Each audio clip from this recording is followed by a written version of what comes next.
8일 제15대 대통령 선거가 있었습니다. 그 해에 당선된 대통령이 누군지 혹시 기억하시나요? 역사의 기억력이 좋으시군요. 김대중 대통령입니다. 네, 김대중 전 대통령이 이 15대 대통령 선거를 준비하면서 이 구호를 내걸었어요. 든든해요 김대중, 경제를 살립시다. 혹시 기억나시나요? 아무도 기억 못하실 것 같아요. 근데 이 당시에 또 다시 한번 구호를 낸 게 있어요. 준비된 대통령. 이건 아마 기억되실 것 같아요. 사람들은 이 첫 번째 슬로건을 기억하는 게 아니라 두 번째 슬로건을 기억해요. 그래서 원래는 이게 첫 번째 그 구호가 이 김대중 대통령이 밀었던 건데 대중들의 반응이 점점 준비된 대통령의 반응이 좋으니까 그쪽을 이제 계속해서 밀고 나갔던 것 같아요. 당시 대통령 후보였던 김대중 전 대통령은 자신은 40년간 대통령을 준비했다. 뭐 이런 말을 자주 했대요. 그래서 보좌관들 중에 그러면 준비 대통령을 하자. 그런데 또 나는 준비됐는데 저쪽은 준비 안 됐다. 이렇게 말이 나올까봐 좀 처음에는 주저주저 했는데 뭐 대중들이 좋아하니까 그것을 사용했다고 합니다. 그래서 지금은 30여 년이 지난 지금은 든든해요 김대중 경제를 살립시다를 기억하는 사람은 거의 없습니다. 하지만 준비된 대통령은 많은 사람들이 기억합니다. 제가 인터넷을 검색해 보니까요, 준비된 대통령이란 말이 어마어마하게 많이 썼더라고요. 그 이후에 계속해서 준비된 대통령, 준비된 대통령, 준비된 경제 대통령 이런 이야기들을 많이 썼더라고요. 그러니까 이 구호가 굉장히 사람들에게 각인이 됐기 때문에 그렇습니다. 당시 김대중 후보는 그의 슬로건답게 대통령이 되어서 국가 위기를 잘 극복했다는 평가를 받습니다. 나름 준비되어 있었기에 많은 고초와 많은 어려움들을 겪고 이 대한민국이 어떻게 가야 될 것인가라는 생각들과 그리고 인맥들이 있었기에 국가의 위기를 극복하였던 것 같습니다. 근데 복음 전파도 마찬가지예요. 하나님은 복음을 온 세계에 전하기를 원하십니다. 그래서 예루살렘에만 머물러서는 안 되고 예루살렘을 넘어 유다와 사마리아, 심지어 이방 땅에까지도 복음은 전파되어야만 했습니다. 그런데 복음의 주체인 유대인들은요, 그것을 깨기가 쉽지 않습니다.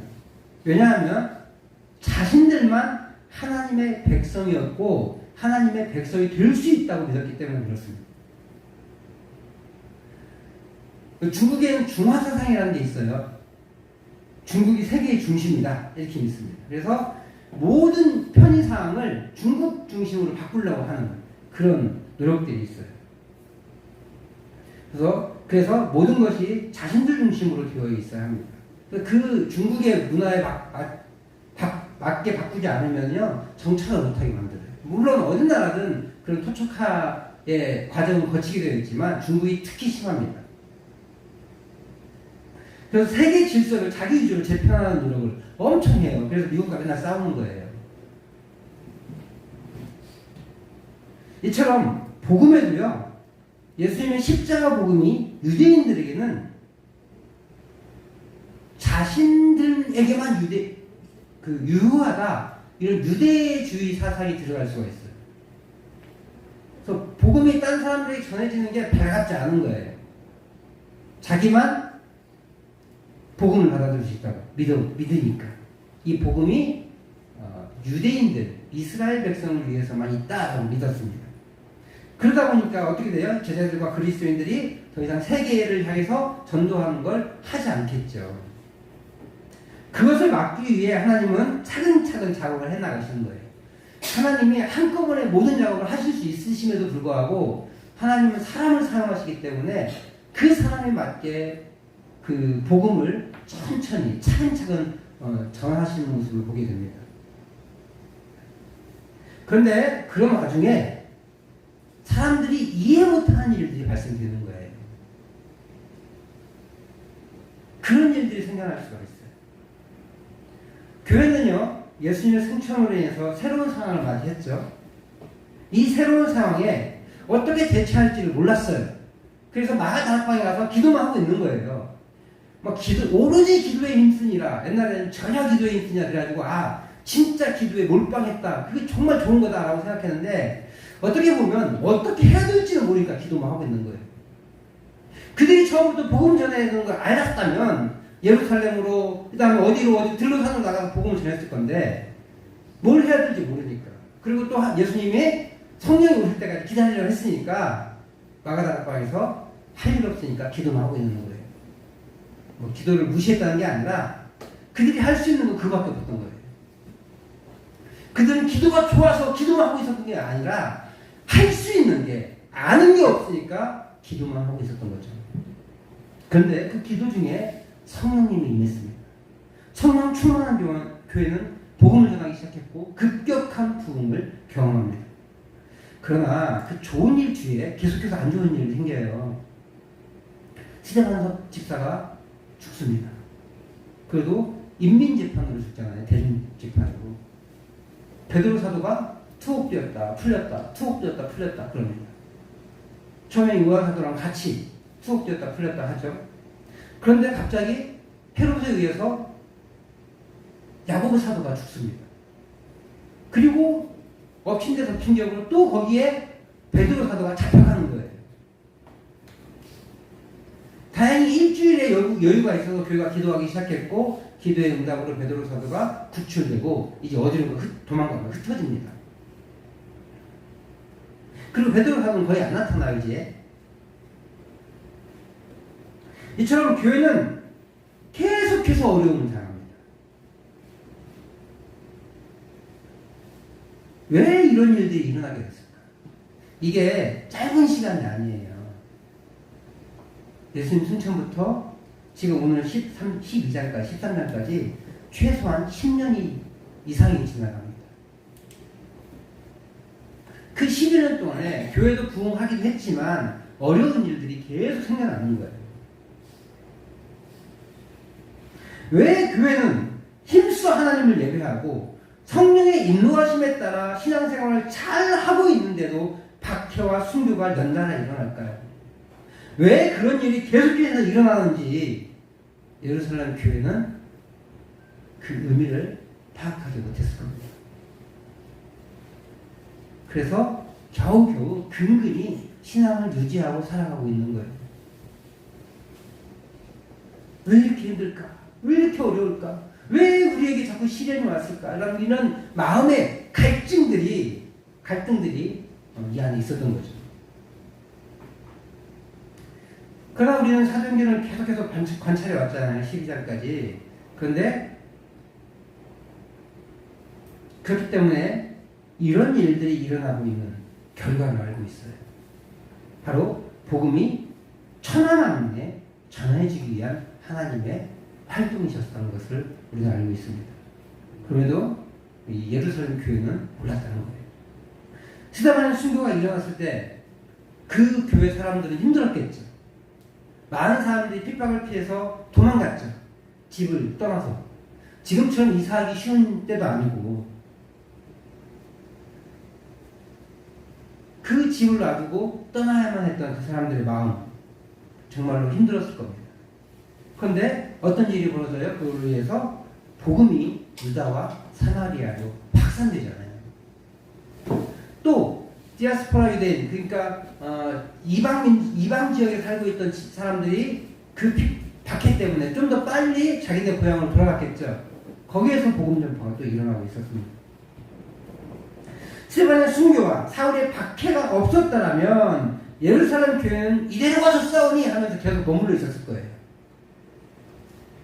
그리고 유대교로 귀유했던 그 이방인들 중에 유대교로 귀유했던 사람들은 1년에 3번 정도 예루살렘 오니까 다 오진 않아요. 원래는 다 와야 되는데 믿음이 좋은 사람들만 와서 많게는 한 50일 가까이 있어요. 그 기간 동안에 복음을 듣고 다시 복음을 전도되는 그런 정도에 맞게 복음 전파가 안 이루어졌을 거예요. 그렇게 스데반의 순교와 사울의 핍박이 복음을 확산시키는 계기가 된 거예요. 베드로의 투옥, 야고보의 순교는 어떻습니까? 교회는 계속 기도하고 있었겠죠. 그런데 이 야고보의 순교와 베드로의 투옥 사건으로 해서 강력한 기도의 응집력이 일어났어요. 철학 기도가 일어났잖아요. 뿐만 아니라 기도하면서 기대하지 못했던 기적적인 체험도 합니다. 우리가 지난주에 살펴봤는데 베드로가 기도하고 베드로가 투옥된 상태에서 교회가 베드로를 위해서 기도하고 있는데 베드로가 나타나니까 뭐래요? 어른들이 야이씨 죽었겠지 막 이러고 있어요. 아니 진짜 왔어요 막 그러니까 야 그럼 베드로 천사겠지 막 이러고 있는 상태에 기도하고 있지만 베드로가 지금 당장 우리 앞에 나타날 거라는 것을 믿지 못하는 그런 상태의 기도가 있었음에도 불구하고 그 기도가 응답되어지는 체험도 경험하게 됩니다. 기도의 능력을 경험하게 되는 것이죠. 무엇보다도 하나님은 계속해서 이방에 대한 복음 전파의 정당성을 확보해 나가고 있었어요. 하나님의 복음은 이스라엘 사람에게만 국한되지 않습니다. 국한될 수 없습니다. 그래서 하나님은 스데반의 순교 이후에 빌립 집사, 그리고 사울의 회개, 그리고 고넬료의 구원을 통해서 복음이 이방인들에게도 전해질 수 있음을 확인시켜 주었어요. 그리고 마침내 안디옥에서 만개합니다. 이방 지역인 안디옥에 교회가 세워지고 거기에 담당할 교역자가 파송됐어요. 바나바라는 교역자가. 그래서 복음이 이방인에게 전해지는 것이 정착되었어요. 복음을 처음 받은 이방인 교회는 예루살렘의 기근이 몇 년 동안 이어져서 예루살렘 교회가 어려워지자 예루살렘 교회를 돕는 일까지 일어납니다. 부조 헌금을 가지고 바나바와 사울이 예루살렘 교회로 가잖아요. 그만큼 이방 교회가 성장한 거예요. 그러나 그것이 끝이 아니에요. 이방인 선교가 본격적으로 시작되었지만 이방인 선교는 예루살렘이나 유다, 사마리아와는 차원이 달라요. 이런 거예요. 우리 구미중앙교회가 예루살렘 교회라고 생각해 볼게요. 그래서 막 부흥이 일어났어. 구미 지역에, 강경 지역에 부흥 막 일어나가지고 이제 어디까지 가요? 동계명까지 간 거야. 동계까지. 그리고 막 일어나가지고 어디까지 갔어요? 순창까지 간 거예요. 기껏해야 그만큼이에요. 그만큼. 근데 하다못해 전라북도, 아니 조금 더 크게 보자고요. 대한민국만 해도 엄청난 사건이잖아요. 근데 당시 로마 제국은 이 이스라엘 지역, 이스라엘 국가의 몇만 배예요. 땅끝이라는 개념이 이 당시에는 로마 제국을 땅끝이라고 봤거든요. 그래서 그 당시에 우리나라까지 복음이 오진 않았어요. 그 당시에 미국 인디언들에게 복음이 가진 않았어요. 그럼 땅끝으로 안 간 거 아니냐? 뭐 이렇게 말할 수도 있겠지만 문화적 배경에 의하면 이 당시에 땅끝은 로마 제국이었거든요. 로마 제국에 복음이 전파되어야 하는데 그 전파되기 위해서도 뭐 안디옥 교회까지 포함해도 수백 배, 수천 배가 되는 지역이기 때문에 이제 복음 전파는 지금까지 이루어진 복음 전파는 앞으로 전개되어질 복음 전파에 비하면 세 발이 핀 거예요. 그러니까 사역이 이방 사역은 이제 막 시작된 거에 불과해요. 예루살렘, 유다, 사마리아는요 하루아침에 끝나요. 하루아침이면 8,000명이 가서 전도하는데 금방 끝나죠. 그런데 그 이방 지역은 8,000명이 다 가서 전도할 수도 없고 그러다 보니까 사역은 이제 시작하는 거죠. 당시 안디옥 교회는 몇 명의 지도자들이 있었어요. 바나바, 가장 영향력 있는 지도자. 그리고 맨 마지막에 사울, 우리가 알고 있는 바울이죠. 사울이 맨 마지막에 나가요. 그러니까 지금까지만 해도 사울은, 사도 바울은 이 교회 지도자에까지는 올라갔지만 그 안디옥 교회의 영향력이 크지는 않은 사람이었던 거예요. 근데 하나님이요 딱 콕 찍어서 맨 앞에 있는 바나바와 맨 지도자 중에 꼬레비인 사울을 찍어서 그들을 파송하라고 합니다. 하나님의 공적인 선택이셨어요. 그리고 교회는 또 금식하면서 기도하고 그에게 안수합니다. 그리고 그들을 파송합니다. 그래서 안디옥에서 출발해서 이 안디옥이 있고 비시디아 안디옥이라고 다른 지역에 또 안디옥도 있어요. 자, 안디옥, 그다음에 구브로, 이고니온, 루스드. 구브로는 어디예요? 바나바의 고향. 그러니까 이제 담임 목사님의 고향 먼저 간 거죠. 이렇게 구브로는 이제 섬인데 바나바가 거기 출신이거든요.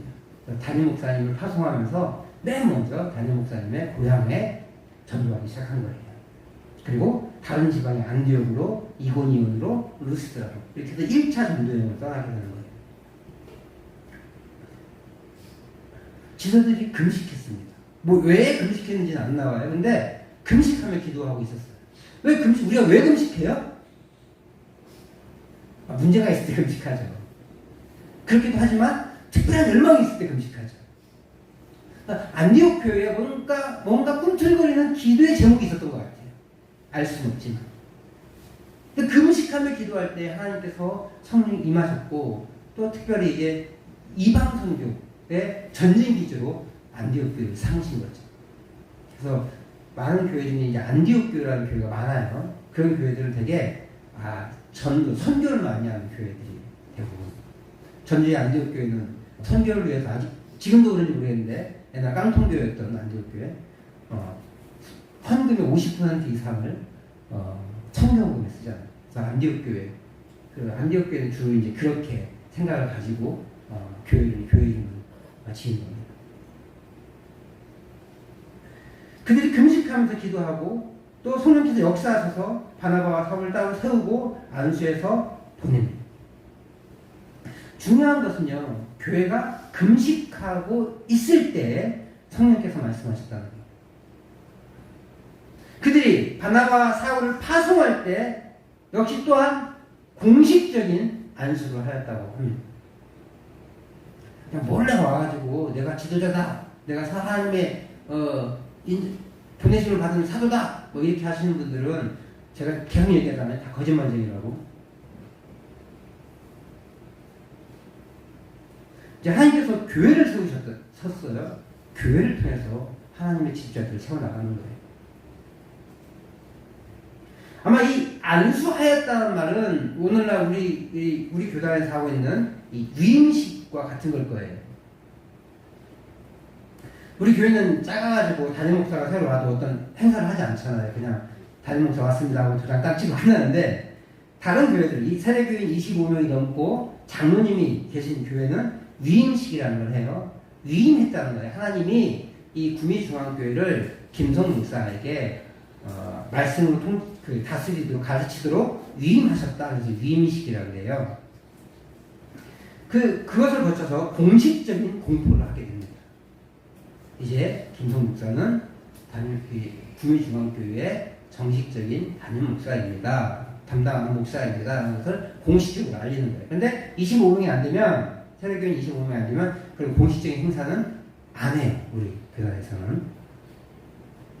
어쨌든, 이 2명을 파송함에 있어서 안수하였다는 것은 그냥 지도자 몇 명 모여서 안수기도 해주고 보냈다는 게 아니라, 공식적인 행사를 했다는 것이에요. 몰래 보낸 게 아니에요.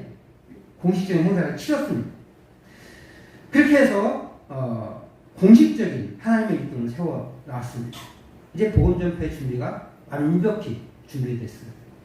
유대인들은요, 이방인도 복음을 받을 수 있다는 것을 깨달았고 복음을 전할 일꾼이 준비되었던 거예요. 이제 하나님은 하나님의 계획대로 하나님의 복음을 온 세상에 알리게 하셨습니다. 근데 그 과정에서 때로 우리는 그 하나님의 뜻을 다 알아채지 못할 수 있다는 거예요. 왜 우리 집에, 왜 나에게 이런 일이 일어날까? 그래서 답답하기도 하고 원망스럽기도 하고. 제가요, 대학에 들어갈 때 오래 걸렸다고 했잖아요. 몇 수 했다고 했잖아요. 공부를 열심히 했어요. 고등학교 때까지 공부를 안 하다가 대학을 가야 되니까 열심히 해서 내일 시험 봐요. 총인대학교. 우리 집안에 되게 어려운 일이 있다는 걸 그날 알은 거예요. 사고가 터진 거예요. 그날 밤에 제가 뭐라고 했는지 알아요? 누나들 앞에서? 아니, 하나님 계신 거야. 어떻게 우리 집에 이런 일이 생겨? 내일 신학대학 시험 보러 가는 사람 입에서 나오는 말이 하나님 계신 거예요. 어떻게 우리 집에 이런 일이 생겨? 잘 바뀌어요, 못 바뀌어요? 다 알고 있죠, 우리 선생님들은. 떨어졌어요. 저는 그렇게 생각해요, 그날의 사건을. 어떻게 보면 우리 누나들이 되게 지혜롭지 못한 거예요. 내일 총신대학 시험 보러 가는 애한테 우리 집안에 어려움이 생겼다. 잠자리 누워서 그런 일 하고 있는 게 말이 돼요? 근심거리는 얘기 안 하는 거잖아, 원래. 근데 멍청한 건지. 우리 누나들이 이 설교를 안 들어야 될 텐데. 그냥 그 얘기를 하는 거예요. 정말 속이 상했어요. 근데 누나들도 또 한마디 하더라고요. 야, 넌 총인대 시험 보는 놈이 입에서 그런 말 하냐? 그 다음날 이상하게 평소에 안 먹던 커피를 마시고 배탈이 나가지고 1교시를 망쳤어요. 1교시가 국어였는데 그나마 국어가 좀 잘하는 과목인데 하나님은 그러셨던 것 같아요. 이 과정을 거쳐서 너가 하나님의 길을 갈 수 있는 사람인지 아닌지 보고 싶다.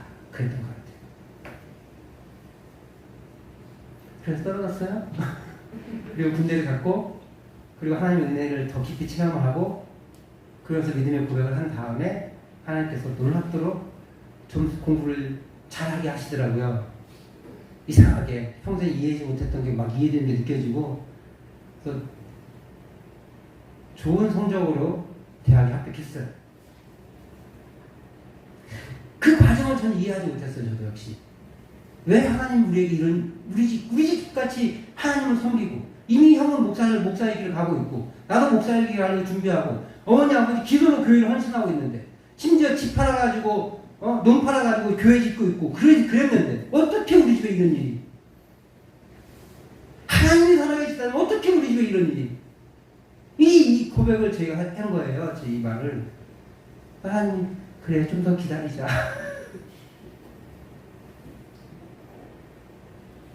그래요. 우리가 하나님의 일들을 감당해 나가면서 이해되지 않는 일이 생기면 안 되니까요. 그래서 답답하기도 하고 원망스럽기도 합니다. 아직 그 끝을 모르기에 더욱 그런 거예요. 우리 가정에서 내가 그 시험 보기 전날 저에게 그 말이 들렸던 건 저를 하나님께서 테스트해 보려고 하신 거잖아요. 그런 건 괜찮아요. 근데 중요한 것은 그 테스트가 중요한 게 아니라 목표의 길을 가는데 믿음의 반응을 하고 있는지 안 하고 있는지가 중요하잖아요. 저는요 어머니 소원으로 교회에 태어났고 그때부터 목사가 제 꿈이었고 목사가 되어야 하는 줄만 알았고 그렇게 살아왔는데 제 믿음의 고백은 없었던 거예요. 하나님 그 믿음의 고백을 받게 하시기로 하신 거죠. 제가 목표의 길을 가겠습니다. 그런데 실현이 없으면 못 가니까 그 고백을 못 하니까 하나님께서 별거 아니기도 하지만 저에게는 큰 거였거든요. 그 실현이라는 것을 허락하시고 그 실현을 통해서 하나님 제가 이제 하나님의 길을 가겠습니다라는 고백을 하게 하시더라고요. 그전에는 고백 안 했어요. 가라고 하니까 간 거예요. 일종의 세뇌를 당한 거죠. 그렇게 기도했다는데 그래서 태어났다는데 6년 만에 셋째 낳고 넷째 다섯째 둘 다 딸이야. 그래서 6년 만에 제가 낳았어요. 그러니 그 얼마나 그 소리를 들었겠어요. 기억도 안 나지만. 그런데 제 입술의 고백에서는 제가 주의 길 가겠습니다라는 고백이 아니었다고. 그냥 가야 된다고 하니까 가는 거예요. 하나님이 실현하는 걸 허락하시고 그 실현을 통해서 주의 길 가겠습니다라는 고백을 하게 하시더라고요. 그게 하나님이 저에게 주신 실현의 이유였어요. 이 사도행전에서 예루살렘 교회를 위해서는 어떤 그 실현의 이유가 뭐였어요? 복음 전파를 위해서, 이방 선교를 위해서 그 실현을 허락하신 거잖아요. 마찬가지로 우리 성도님들에게도 많은 어려움들이 있을 거예요. 제가 예상치 못한 제 대학 들은 게 뭔 시련이에요, 솔직하게 말하면. 근데 저에게는 그게 큰 시련이었다. 우리 성도님들은 그보다 훨씬 더 깊은 시련들이 있을 거라 예측이 됩니다. 저보다 훨씬 더 지나한 사람, 험난한 사람을 살아오셨잖아요. 그런 과정에서도 여전히 하나님을 붙잡고 있고 여전히 하나님을 그 신앙생활을 유지하고 있다는 건 어마어마한 믿음인 거예요. 근데 그 시련 가운데서도 하나님이 아직은 답답해요. 내가 어떤 일이 왜 이런 시련이 나에게 있는지 잘 모르니까 그 과정을 통해서 내가 조금 더 성장하고 또 믿음의 고백이 생겨나고 그런 과정을 통해서 하나님이 우리를 하나님의 자녀로 세워나가십니다.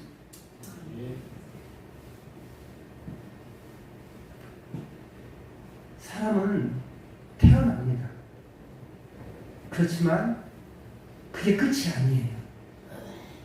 나이가 먹고 육체가 자랍니다. 근데 육체만 자라면 돼야 안 돼요? 안 돼요. 뭐가 자라야 돼요? 우리의 정신이 성장해야 돼요.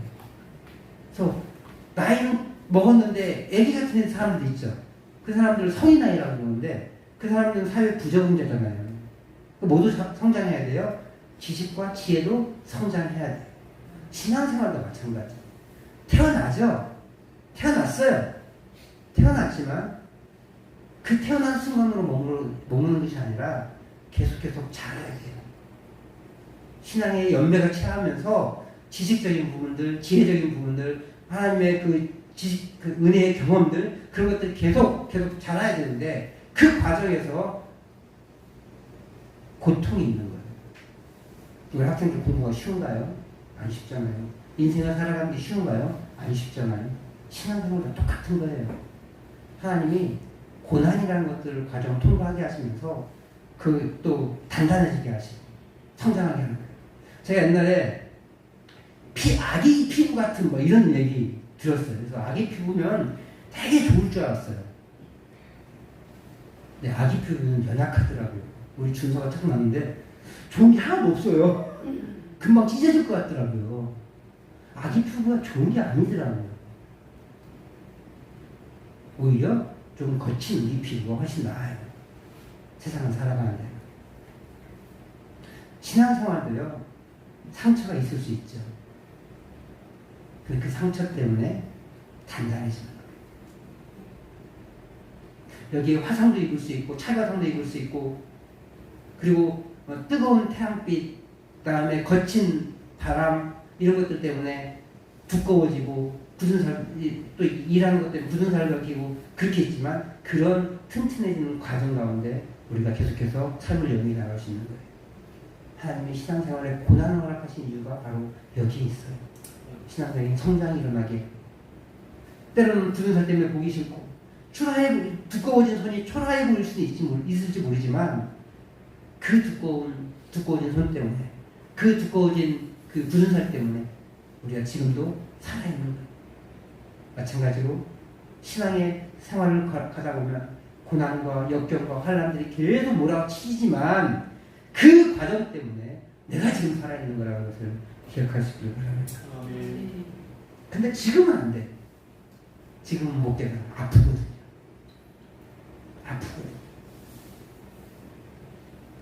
오늘 예루살렘 교회와 안디옥 교회는요, 이런 고비를 넘어가면서 하나님의 나라를 세워가고 있는 거예요.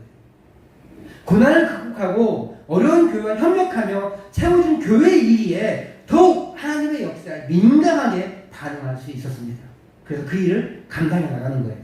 지금 나에게 닥친 일이 어떤 의미인지 알 수 없을 때가 있지만 여전히 그 일에 하나님의 뜻을 기대하며 나간다면 우리는 그 하나님의 뜻을 알아갈 수 있습니다. 지난 주간에 서울 에일교회가 임용봉 선교봉사가 하러 왔었잖아요. 근데 태풍이 왔어요. 화요일은 막 뜨거웠는데 이제 화요일은 좀 쉬고 수요일부터 하니까 비가 오기 시작하네. 그래서 원래 지붕공사를 하려고 그랬거든요. 지붕 방수를 결국 못해서 청소만 하고. 근데 목요일은 어땠어요? 태풍이 그냥 여기를 지나갔잖아요. 너무 걱정이 되는 거예요. 근데 목사가 그럴 순 없고 설교 시간에 이렇게 얘기했어요. 기억나세요? 태풍이 다가오는데 왜 하나님이 이 날씨를 허락하시는지 모르겠다. 하지만 나는 가장 선한 것이라 믿는다. 그것이 가장 좋은 것일 것이라고 믿는다. 솔직히 그 설교를 하면서 조금 불안했어요. 근데 날씨에 관해서는 제가 경험이 많이 있다고 했잖아요. 은혜의 경험이. 그래서 이런 고백이 항상 있거든요. 태풍이 와도 주의 뜻이 있겠지. 날씨가 쨍쨍해도 주의 뜻이 있겠지. 근데 태풍을 지나가면서 보니까요. 태풍이 와서 우리가 사역을 안전하게 잘할 수 있었던 것 같아요. 안 그랬으면 폭염 때문에 지쳐가지고 불평과 불만들이 쏟아져 나왔을 텐데 다들 너무 좋아하셨거든요. 그 임명 봉사를 받으시는 분들도 좋아하셨고 임명 선교를 하시는 분들도 힘들지 않았어요. 그런 것 같아요. 태풍이 우리에게 가장 좋은 날씨였나 보구나. 심지어 한반도를 관통하는 태풍이 나중에 알고 보니까 지리산 동쪽으로 갔기 때문에 우리한테 태풍이 좀 덜했대요. 그래서 제보리한테 좀 미안해요. 우리 교회 날씨를 위해서 태풍을 준비하시고 태풍을 머물게 하신 다음에 이렇게 올라왔잖아요. 근데 잼보리 때문에 날씨 무더위가 더 심했거든요. 잼보리한테 좀 미안하다는 생각을 가지게 됐어요. 웃으셔야 되는데 아무도 안 웃으시네요. 사역을 마친 후에 시원한 날씨와 함께 차와 식사를 나누며 담소할 수 있었어요. 태풍이라는 날씨는 물론 힘든 날씨이지만 그 덕분에 시원해진 날씨였기에 또 힘들지 않게 사역을 감당할 수 있었습니다. 아마도 에일교회도 우리 교회도 이 사역을 위해서 기도하면서 준비했잖아요. 그렇기에 하나님의 최적의 날씨까지도 허락하신 줄 믿습니다. 준비된 교회에 준비된 은혜를 부어 주신다는 것을 이번 단기 선교에서도 다시 한번 깨닫게 됩니다. 하나님이 우리 교회를 사랑하셔서 오랫동안 준비된 교회에 이제 은혜를 부어 주시는 것 같습니다. 이제 우리 교회가 그 사명을 감당할 수 있길 바라요. 이번 선교 사역을 통하여서 이 주민들과 마음을 처음 나눈 것 같아요. 어떤 기도를 해야겠다라는 생각이 들었고 어떤 분은 곧 내일부터 올 것 같은 그런 느낌이 들고 그분들이 방해가 왜 없겠어요. 사단의 방해가 그분들에게 더 많이 있을 겁니다. 그분들을 위해서 이제 기도하며 나가야 되겠다는 그런 도전들이 생겨났어요. 지금까지 우리 교회, 우리 가정에 일어났던 일의 의미를 우리가 충분히 알지 못하지만 그런 일들은 아버지 하나님의 계획 안에 있습니다. 그 결과를 우리는 아직 맞이하지 않았어요. 그러므로 지금 일어난 일에 우리의 마음이 상할 것이 아니에요. 이 일로 인해 어떤 역사가 일어날지 기대하는 것이 더 필요합니다. 우리가 이번 선교 때 날씨에 마음이 상했다면 이런 은혜를 누릴 수 있었겠어요? 없었겠죠? 마찬가지로 우리 가정에도 나에게도 일어나는 일이 어려움이 있을 때 마음이 상한다면 그 마음 상함 때문에 하나님이 예비하신 그 은혜들을 놓치는 경우가 있을 수 있다는 거예요. 모든 것이 준비되었을 때 하나님이 사람을 세우시고 하나님의 일을 감당하실 것입니다. 그동안에 우리는 하나님의 말씀의 뜻을 깨닫고 그 말씀을 따라 살아가고 함께 기도하는 것이 필요합니다. 그리고 하나님의 때에 하나님의 방법으로 선하게 역사하실 줄 믿습니다. 이 일에 우리 구미중앙교회와 우리 성도님들이 사용되어지고 또 그 일에 주인공 되시기를 주의 이름으로 축복합니다.